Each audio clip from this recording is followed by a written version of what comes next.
समर्चन्ने पूर्वाभ्यस्तं निर्विशेषात्मनिष्ठं स्तोत्रश्रेष्ठं சொன்வகாதீத் பராத்மன்னே.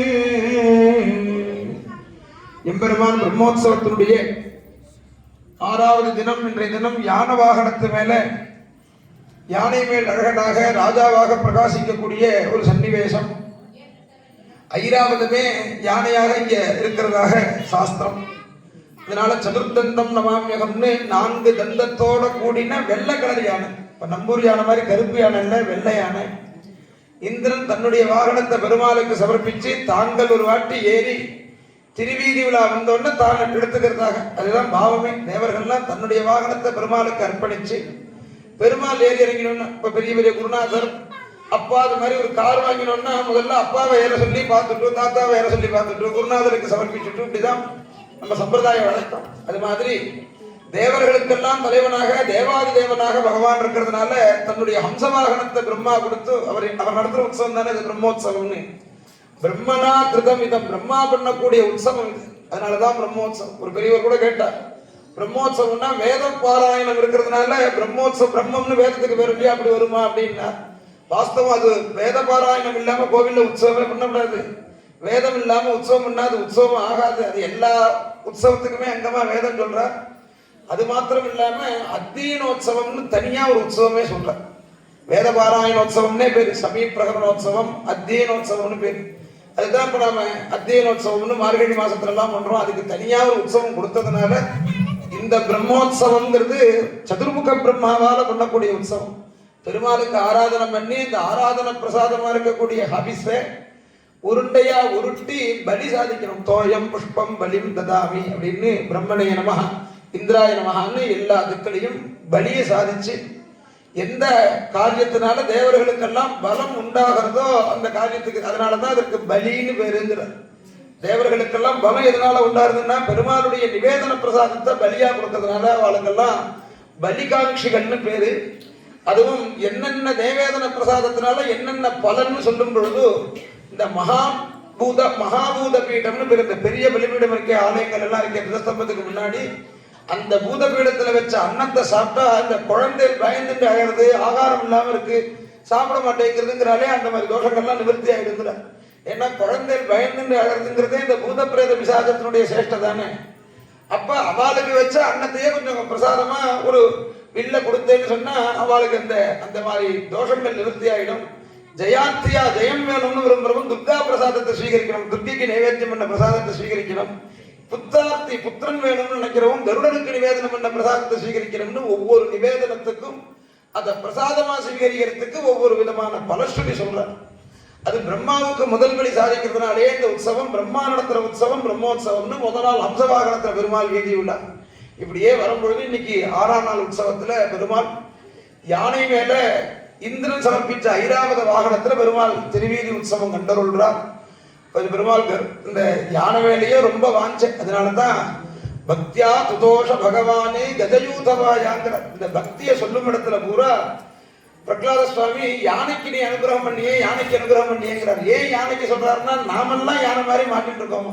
இந்த யானை தீர்த்தம் சாப்பிடணுங்கிற ஒரு அபிலாஷையினால அந்த புஷ்கரணியில போய் காலை வச்சது முதல்ல பிடிச்சோண்டு தீர்த்தம் அழுத்தம் எடுத்து இதால மேல எழுந்துக்க முடியல. சமாசகஸ்திரம்ங்கிறார். 1000 வருஷ காலம் மணக்கிட்டு தான் யானை வெளியில வரணும்னு தன் பலத்தை உபயோகப்படுத்திட்டு பிரயோஜனப்படல. தன் பந்துக்கள்லாம் இருக்கா, எத்தனையோ யானை கூட்டத்துக்கு நாம தலைவர்கள் நம்ம எப்படியாவது நம்மளை காப்பாத்திடுவா அப்படின்னு அவெல்லாம் வந்து தூக்கி பார்த்தா முடியல. முதலையோ பிடிச்சி இன்னும் இழுத்துட்டே இருக்கு, தொட வரைக்கும் பிடிச்சு கொடுத்து இனிமே யாரும் நம்ம காப்பாற்ற மாட்டா, நம்மளை காப்பாத்துறது இனிமே பகவான் தான் காப்பாற்றணும்னு அந்த நிலையில தான் அவனுக்கு போன ஜென்மால ஆராதனம் பண்ண பக்தி ஞாபகம் வந்துதான். பிராக்தன ஞான பக்தி. பிராக்தனம்னா டெபாசிட். போன ஜென்மால இந்திரத்யும்னா இருந்து ஆராதனம் பண்ண அந்த ஒரு பலன் என்னாச்சுன்னா ஆபத்து சமயத்துல பகவானை ஸ்மரிக்கணும் அப்படிங்கிற ஒரு எண்ணம் வந்து உடனே அந்த சமயத்துல அவனால என்ன பண்ண முடியும்? அவனும் முதல்ல மாட்டின்னு இருக்கான், அவன் போய் நமஸ்காரம் பண்ண முடியுமா, அங்க பிரதட்சணம் பண்ண முடியுமா? அங்க மாட்டின்னு இருக்கிற ஒரு தாமர புஷ்பத்தை பிரபோ ஆதி மூலமே காப்பாத்துன்னு பூவை தூக்கி போட்டானா. அதை என்ன சொல்றார்? சுண்டோ க்ஷிப்தைஹி புண்டரீகை சமர்ச்சன்னு. சமர்ச்சன்னா திரிகரண சுத்தியோட பகவத் ஆராதனம் முக்கியம்னு உணர்ந்து பண்ற அந்த ஆராதனத்துக்கு சதசமா பகவான் வச்சுட்டான். இப்ப நமக்குமே அப்படித்தானே இருக்கு. ஒரு 10 நிமிஷம் வந்து சன்னதியில வந்து ஒரு அர்ச்சனையில கலந்துக்க முடியல. ஏன்னா அவனுக்கு ஒரு முதல்ல பிடிச்சது கஜேந்திரனுக்கு. நமக்கு 1000 முதல்ல இந்த கையில வச்சுட்டு இருக்கிற ஒரு முதலை அது விட மாட்டேங்கிறது. ஆத்துல இருக்கிற முதலைகள் இருக்கு, உபபந்துக்கள் இருக்கா, எத்தனையோ சௌரியங்கள் இருக்கு.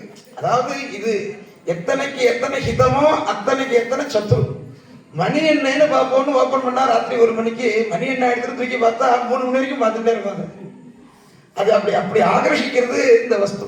இது மாதிரி எத்தனையோ முதல்ல என்னுடைய ஒவ்வொரு கரணமா பிடிச்சி இருக்கிறதுங்கிறான் பிரகலாதன். வெறும் காலை பிடிச்சது கஜேந்திரனுக்கு. எனக்கு கண்ணு ஒரு பக்கம் இழுக்கிறது, காது ஒரு பக்கம் இழுக்கிறது, வாய் ஒரு பக்கமா இழுக்கிறது. நான் இது இத்தனைக்கும் விடை பெற்று கொண்டு நான் எங்கேருந்து வந்து உன்னை பார்க்கறது, சேமிக்கிறது. அதனாலதான் என்ன பண்ணிவிட்டா, நினைச்சா போறோம், ஸ்மரிச்சா போறோம், ஒரு வாட்டி நமஸ்காரம். இதெல்லாம் என்னன்னா நீ இதைதான் பண்ணிதான் பாருன்னு அர்த்தத்துக்கு. இதெல்லாம் இந்த யோகாபியாசங்கள்லாம் பண்றவெல்லாம் இருக்காரு இல்லையோ, அந்த பெரிய யோகாலாம் அவா பண்றதை பார்த்தா அப்ப ஈஸியா விளையிறது, நாம அந்த மாதிரி பண்ணலாமோன்னு தோணும். ஒத்த காலில் கண்ணை மட்டும் நின்றுங்க, அதை முதல்ல ஜெயிக்க, மற்றதெல்லாம் அப்புறம் பார்த்துக்கலாம். ஒத்த காலில் நிற்கவே முடியாது. எதுக்கு சொல்றோம் அப்படின்னா, இந்த சம்சார சாகரத்துல நாம எப்படி கஜேந்திரன் மாதிரி மாட்டின்னு இருக்கோங்கிறதுனால தான் அவர் யதா கிரகிங்கிற ஒரு பதத்தை உபயோகப்படுத்துறார். கிரகஸ்தன் எப்படியோ அது மாதிரியும். நம்ம அம்மா இருக்கா காப்பாத்திடுவா, அப்பா இருக்கா காப்பாத்திடுவா, என் ஆண்டாளுக்கு என் மேல எவ்வளவு பிரிய தெரியுமா, என்னை விட்டுடுவாளா, எல்லாம் ஐசியூல உள்ள தள்ளுற வரைக்கும் தான். உள்ள போகும்போது ஒரு மனநிலை இருக்கு, அவளை எப்படியாவது காப்பாற்றி கொண்டு வந்துடணும்னு நினைக்கிறா, பிரார்த்தனை பண்ணிக்கிறா.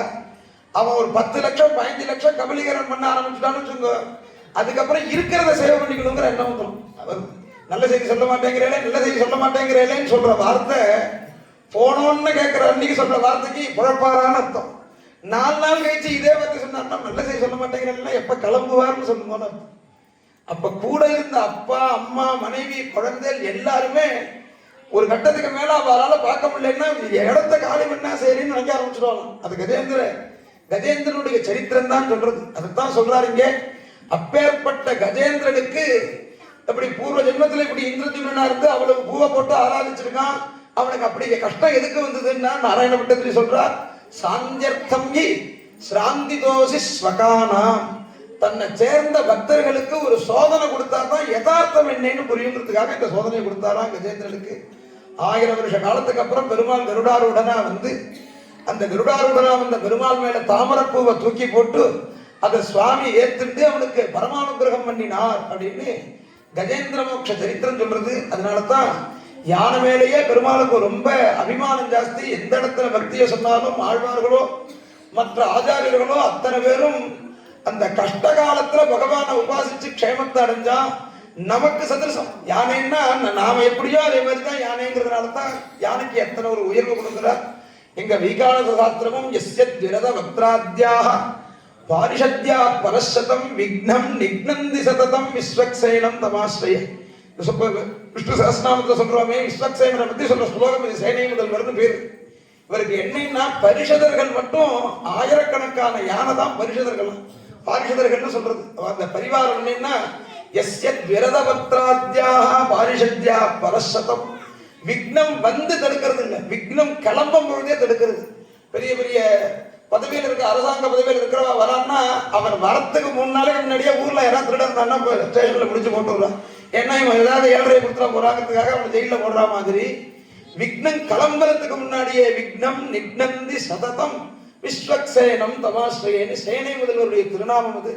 அவருடைய இந்த யான வாகனத்துல பெருமாள் இன்னைக்கு 6ஆம் நாள் உற்சவம். எல்லாருக்கும் எல்லா விதமான சுகப்பிராப்திக்கு இடையூறா இருக்கக்கூடிய அத்தனையும் சமணமாகி எப்பவும் க்ஷேமங்கள் ஏற்படணும்னு பிரார்த்திக்கிறோம். இன்றைய உபயதாரர்